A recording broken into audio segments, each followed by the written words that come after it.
고난 주간을 시작하면서 그날에는 금식할 것이니라는 제목으로 말씀을 전하겠습니다.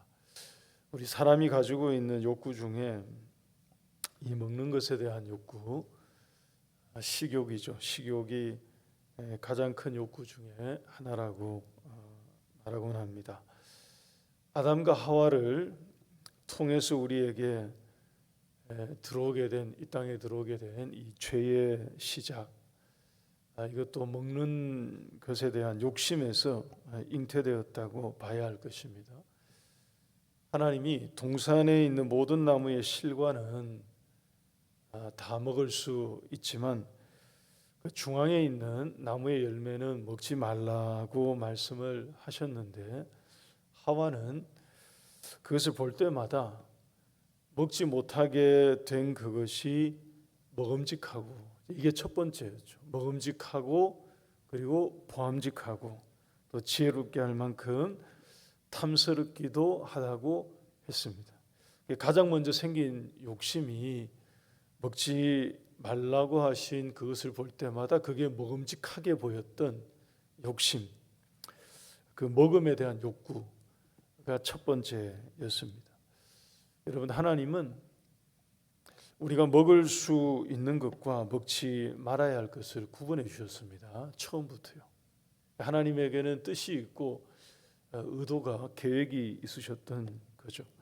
먹을 수 있는 것과 먹지 않아야 할 것을 구분해 주심으로 우리가 있어야 할 자리, 인생의 한계, 인간의 자리를 정해 주셨는데, 그 자체도 우리에게는 큰 의미를 가지고 있고 하나님의 뜻이 거기에 있는 것인데, 그것을 어겼을 때에, 그것을 우리가 지키지 않았을 때에 얻게 된 결과도 결국 먹는 문제로 귀결되고 있는 것이 이게 흥미로운 부분입니다.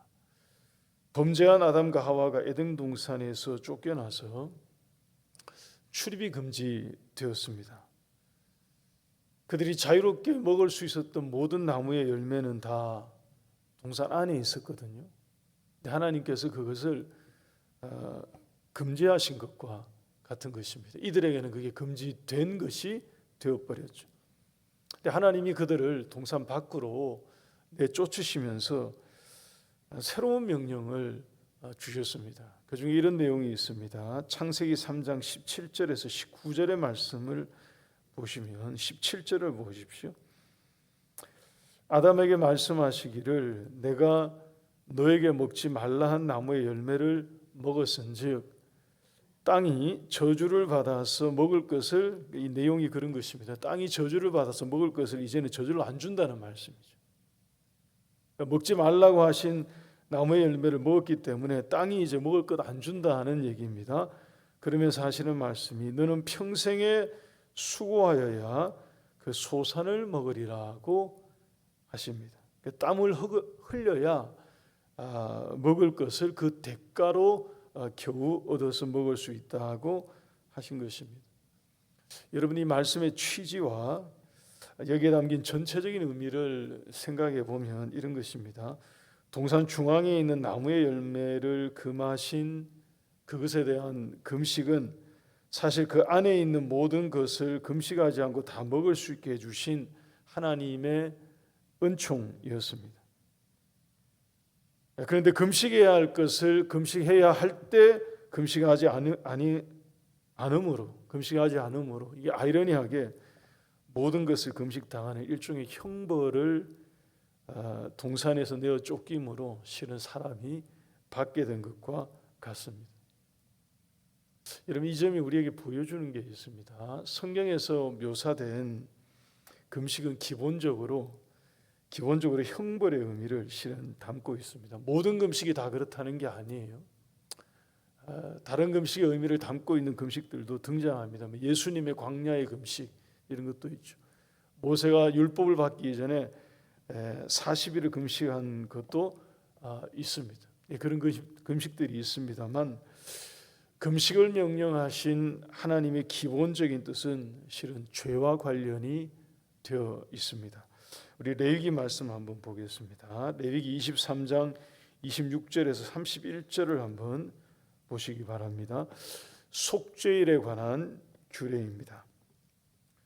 여호와께서 모세에게 말씀하여 이르시되 일곱째 달 열흘날은 7월 10일이죠. 속죄일이니 너희는 성회를 열고 스스로 괴롭게 하며, 여기서 스스로 괴롭게 한다는 게 금식하라 하는 얘기입니다. 여호와께 화제를 드리라고 명하십니다. 그러면서 하시는 말씀이 이날에 스스로 괴롭게 하지 아니하는 자는, 그 금식하지 아니하는 자는 그 백성 중에서 끊어질 것이라고 규례를 정해 주셨습니다. 다시 말해서 자신이 지은 죄에 대한 죄책이죠.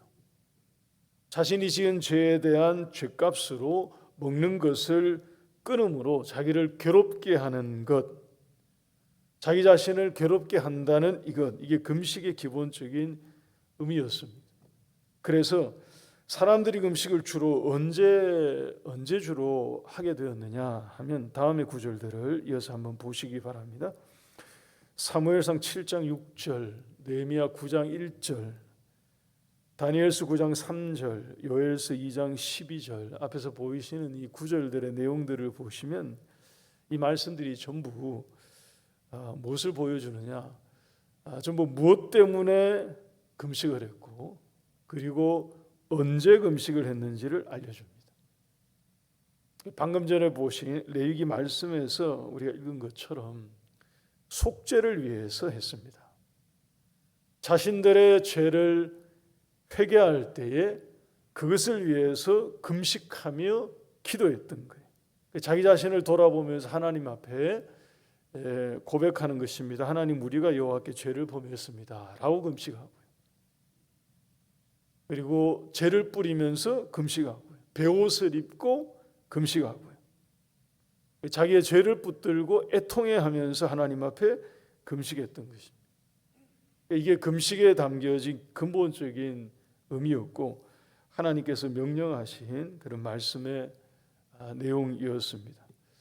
이렇게 금식을 하게 되면 그것에 대한 결과도 하나님께서 약속해 주십니다. 금식에 대한 바른 목적을 알고 올바른 금식을 행하였을 때 하나님은 그것에 대해 합당한 은혜, 은총을 약속해 주셨습니다. 레위기 16장과 23장의 말씀을 뒤이어서 보겠습니다. 레위기 16장과 23장의 말씀입니다. 16장 29절과 30절 보면 너희는 스스로 괴롭게 하고 즉 금식하고 아무 일도 하지 말라. 본토인이든지 너희 중에 거류하는 거류민이든지 그리하라. 30절 말씀 우리 함께 읽겠습니다. 30절 같이 읽습니다. 시작.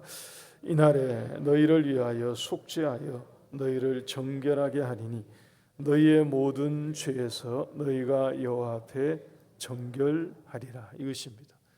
금식함으로 회개하면 죄를 속하는 사죄의 은총을 하나님이 내려 주시겠다 하신 것입니다. 레위기 23장 40절 말씀에는 이런 내용을 약속으로 주십니다.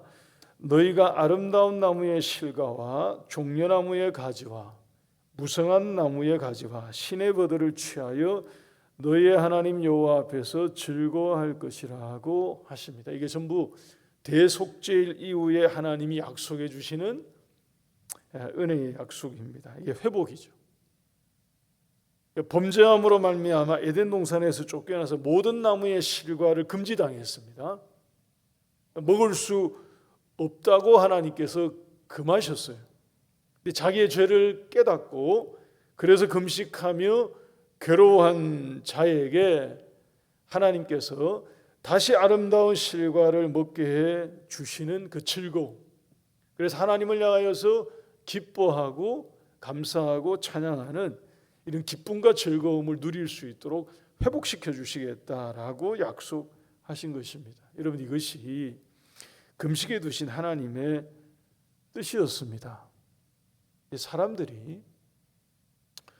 사람들이 세월이 지나는 동안에 하나님이 부여하신 이 금식의 의미를 오염시켰습니다. 바꿔 말하면 이것을 변질시켰던 거예요. 다르게 사용하기 시작했습니다. 여러분, 한 번 더 말씀드립니다. 하나님은 우리에게 자기의 죄를 괴로워하며 그것을 붙들고 애통해하며 하나님 앞에 금식하라고 명하셨습니다. 그것을 통해서 하나님이 죄를 용서해 주시면 다시 아름다운 열매를 먹게 되고요.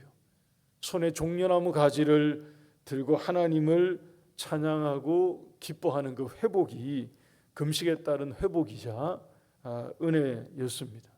근데 어느 순간부터 이 금식의 의미와 목적이 다른 것으로 바뀌기 시작한 것입니다. 우리 오늘 성경 구절, 구약의 성경 구절을 많이 봅니다만 하나만 더 보겠습니다. 스가랴 7장의 말씀과 이사야 58장의 말씀을 보십시다. 화면 보세요. 여기 있는 이 구절의 내용을 봅니다. 변질된 금식을 책망하시는 하나님의 말씀입니다. 스가랴 7장 5절 말씀에 온 땅의 백성과 제사장들에게 이르라. 너희가 70년 동안 다섯째 달과 일곱째 달에 금식하고 애통하였거니와 그 금식이 나를 위하여 한 것이냐라고 하나님이 되물으십니다. 여러분, 이사야서 말씀에는 사람들이 금식을 하면서 뭐라고 얘기를 하느냐 하면 우리가 열심히 금식하는데 어찌하여 주께서 보지 아니하시오며 우리의 마음을 괴롭게 하는데, 그러니까 금식하고 있는데 이 얘기죠. 우리가 다 금식하고 있는데 어찌하여 주께서 우리의 이 금식을 알아주지 않으십니까? 라고 하는 것입니다. 여러분, 금식의 목적이 자기의 죄를 하나님 앞에 괴로워하면서 하나님의 긍휼을 기다리는 거거든요.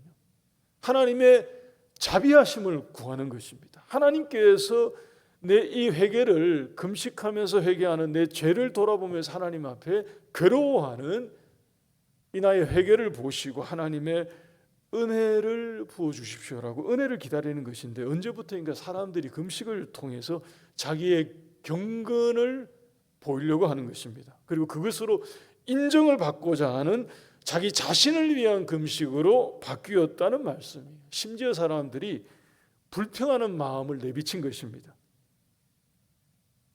우리가 금식을 하는데 하나님이 어찌하여 이런 금식을 알아주지 아니하시느냐라고 한다는 거예요. 다시 말해서 금식이 어필하기 위한 수단처럼 되었다 하는 것입니다. 여러분, 스가랴의 말씀도 바로 그것이었습니다. 먹고 마시는 것이 너희를 위한 것이었던 것처럼 똑같이 먹고 마시지 않는 금식도 결국 너희를 위한 것이지 않았냐라고 책망하신 것입니다. 우리에게 돌아보게 만드는 거죠. 우리 신앙인들에게 이 부분을 우리가 짚어보게 만드는 것입니다. 여러분, 오늘 고난주간 시작하면서 이 누가복음 말씀을 읽고 우리가 순서에 따라서 보는 본문입니다만, 누가복음 본문을 읽고 구약에 나오는 금식에 관한 이 배경을 길게 말씀드린 이유가 있습니다. 여러분, 이 누가복음에는, 오늘 이 본문에는 지금까지 설명을 드린 이 금식에 담겨진 의미도 이해하지 못할 뿐더러, 그리고 예수님이 오셔서 구약의 그 금식을 온전히 행하시고 그 금식에 두신 하나님의 뜻을 성취하셨다는 것을 전혀 깨닫지 못한 사람들이 나오고 있습니다. 바로 바리새인과 서기관들이. 이 사람들은 금식으로, 이 내용이 그래요. 금식으로 자기의 경건을 보이고 있습니다. 금식으로 자기의 경건을 드러내려고 하고 있습니다. 그리고 더 나아가서 그 금식으로 다른 사람을 판단하고 있습니다. 한 단계 더 나아가서 그것으로 예수님을 책잡고자 한 것입니다. 30절을 한번 보십시오. 오늘 본문 30절. 바리새인과 그들의 서기관들이 예수님의 제자들을 비방하여 이르되 너희가 어찌하여 세리와 죄인과 함께 먹고 마시느냐. 여러분, 이 사람들의 생각에는 어떤 생각이 있느냐 하면, 세리와 죄인들에 대해서는 마땅히 우리가 음식을 금하고 자리도 금하고 함께 먹고 마시지 않아야 할 대상으로 여겨야 한다고 생각하는 것입니다. 근데 예수님께서는, 그리고 예수님의 제자들은 그렇게 하지 않고, 다시 말해 금하지 않고 함께 먹고 마시고 있다 하는 것입니다. 여러분, 그때 예수님께서 하신 말씀이 나는 의인을 부르러 온 것이 아니고 죄인을 부르러 왔다고 하심으로 뭘 알려주셨느냐 하면, 이 세리와 죄인들이 더 이상 함께 먹을 수 없는 금지의 대상이 아니라 더불어 함께 먹을 수 있는 사람들이 되었다 하는 것을 알려주셨습니다. 여러분, 왜 이 말씀을 하셨을까요? 예수님이 이 땅에 오심으로 말미암아 사람들의 모든 죄를 주님이 대신 짊어지시고 자기를 괴롭게 하는 그 금식의 형벌을 받으실 것이므로 우리 모든 사람들의, 죄인들의 죄의 결박을 풀어주시기 때문에 그런 것입니다. 그래서 예수님이 친히 하나님 앞에 뭐가 되셨느냐? 하나님이 기뻐하시는 금식이 바로 예수님이 되신 거예요. 그러니까 하나님이 금식에 부여하신 그 금식의 요구를 예수님이 이루신 것입니다. 그것을 만족시킨 것이고요, 그것을 성취하신 것입니다. 이사야 58장 6절 말씀 한번 보십시오. 이사야 58장 6절 말씀 보시면 내가 기뻐하는 금식은 이렇게 되어 있죠. 내가 기뻐하는 금식은 흉악의 결박을 풀어주며 멍에의 줄을 끌어주며 압제당하는 자를 자유하게 하며 모든 멍에를 꺾는 것이 아니겠느냐. 여러분, 이 일을 누가 하셨습니까? 예수님이 하신 것입니다. 그래서 예수님이 죄인들의 진정한 금식이 되신 거예요. 그래서 예수님이 하나님 앞에는 하나님이 기뻐하시는 금식이 되신 것입니다. 구약에 명령하신 그 금식이 예수님에 의해서 온전히 성취된 것입니다. 그래서 신약에서는, 여러분 기억하십시오, 신약에서는 금식을 더 이상 신자들이 행해야 할 규범으로 가르치지 않습니다. 이유가 여기에 있죠. 예수님이 이 금식의 요구를 온전히 성취하셨기 때문에 더 이상 신약에서는 이게 규범으로, 우리에게 명령으로 지켜야 될 규례로 주어지지 않습니다. 예수님이 하나님이 기뻐하시는 금식이 되셔서 그것을 이루어 주셨기 때문에 그런 것입니다. 오늘 본문의 요지, 이 누가복음의 요지는 바로 거기에 있습니다. 33절과 34절의 말씀을 보시기 바랍니다. 오늘 본문 33절과 34절 말씀. 바리새인과 서기관들이 계속해서 이 금식을 가지고 계속 얘기합니다. 누구도 금식하고 누구의 제자들도 금식하는데 왜 당신의 제자들은 금식하지 않고 먹고 마십니까? 라고 할 때에 34절에 예수님께서 명확하게 들려주시죠. 함께 읽겠습니다. 시작. 예수께서 이르시되 혼인 집 손님들 신랑과 함께 있을 때 너희가 그 손님으로 금식하게 할 수 있느냐? 바로 이것입니다. 예수님이 오심으로 세리와 죄인들이든 그리고 예수님의 제자들이든 여기에 있는 우리 모두이든 누구든지 예수님과 함께 있는 자들에게는 더 이상 그러한 금식이 요구되지 않는다고 말씀하신 것입니다. 이게 복음이에요. 이게 우리에게 주어진 은혜입니다. 하나님의 은총이고요, 예수님을 통해서 우리에게 자유케 해주신, 그래서 36절 이하에 예수님이 새 포도주는 오직 새 부대에 넣으라고 말씀하신 것도 여러분 바로 그것 때문에 말씀하신 거예요. 여러분, 이 구절이 다양한 영역에서 인용이 되고 적용이 됩니다만 여러분 문맥에서 봤을 때 정확하게 예수님이 새 포도주를 새 부대에 넣으라고 말씀하신 것은 이것 때문에 그런 거예요. 구약에서의 금식은 이제 지나간 것이고 예수님 안에서 참된 기쁨과 참된 자유를 가지고 새로운 양식과 새로운 음료를 먹으며 기뻐하며 즐거워하며 살라고 복음 안에서의 자유를 선언해 주신 것입니다. 이게 오늘 이 말씀에서 우리가 붙들어야 될 메시지. 그러면서 예수님께서 한 가지를 더하여 들려 주십니다. 이날에는 금식을 하라. 그러나 이날에는 금식을 하라고, 금식을 할 것을 말씀하신 때가 한 구절 덧붙여 있습니다. 이게 35절 말씀인데, 여러분 이게 예수님이 주신 규례는 아니지만 금식할 때를 우리에게 일려주신 그런 내용입니다. 우리 이것도 같이 읽겠습니다. 함께 읽습니다. 시작.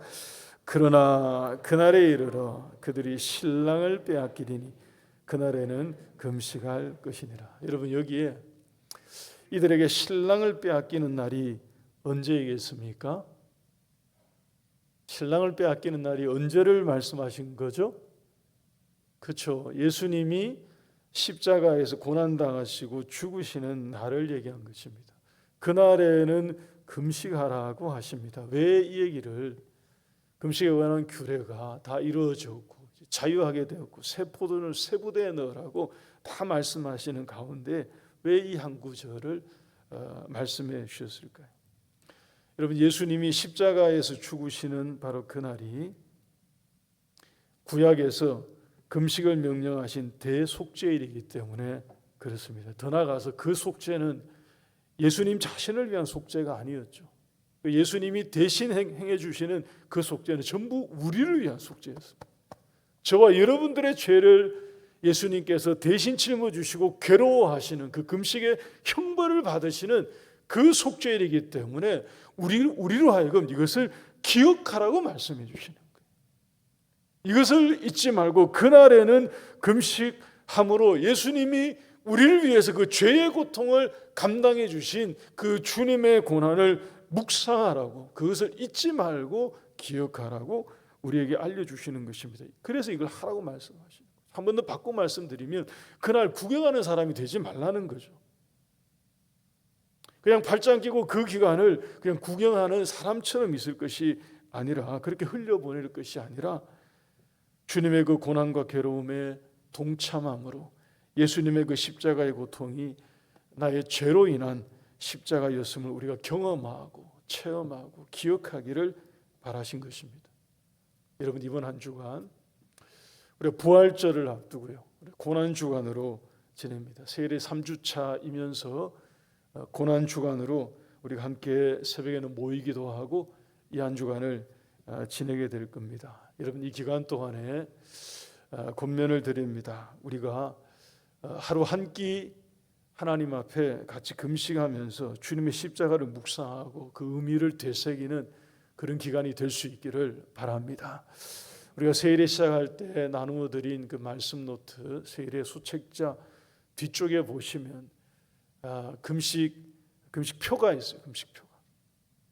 여러분의 건강을 따라서, 또 몸의 상태를 따라서, 또 생활하는 환경과 처지를 따라서 하루 한 끼 정도 우리가 작정하고 결단하고 금식하면서 하나님 앞에 예수님께서 날 위해 우리 위에 대신 담당해 주시고 짊어져 주신 그 형벌을, 주님이 대신 져주신 그 은혜를 우리가 묵상하면서 경건하게 거룩하게 주의 말씀을 묵상하며 보내는 그러한 한 주간 꼭 될 수 있기를 바랍니다. 그래서 그 주님의 고난이 우리를 위한 것임을 우리가 더 깊이 깨닫게 되고요, 우리의 마음에 죄된 것을 비워내고 세상적인 것으로 가득 차 있는 것을 비워내고 주님의 은혜로 채워지는 그런 고난주간이 될 수 있기를 다시 한번 주님의 이름으로 축원합니다. 우리 같이 찬송하고 기도하겠습니다.